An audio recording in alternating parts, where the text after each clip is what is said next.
আপনি নিশ্চয়ই জানেন এবং সকলে খেয়াল করেছেন, সকলে শুনেছেন, অনেকবার শুনেছেন। আমরা আমাদের নির্বাচনী যে ম্যানিফেস্টো ছিল, নির্বাচনী যে মিটিং ছিল, বিভিন্ন বিষয় ছিল, সেখানে আমরা উল্লেখ করেছি যে আমরা খাল খনন কর্মসূচি শুরু করব। আমরা সরকার গঠন করেছি আলহামদুলিল্লাহ, এবং আমরা আমাদের সেই প্রতিষ্ঠিত খাল খনন কর্মসূচি শুরু করেছি।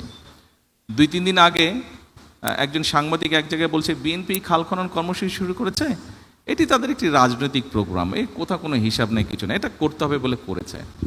তা আমি খুব শ্রদ্ধার সঙ্গে ওনাকে বলতে চাই, বিষয়টি আসলে তা নয়। এই খাল খনন কর্মসূচির সাথে মানুষের জীবন ওতপ্রোতভাবে জড়িত, এই খাল খনন কর্মসূচির সাথে কৃষি জড়িত, এই খাল খনন কর্মসূচির সাথে এই ভূমিকম্প পর্যন্ত জড়িত।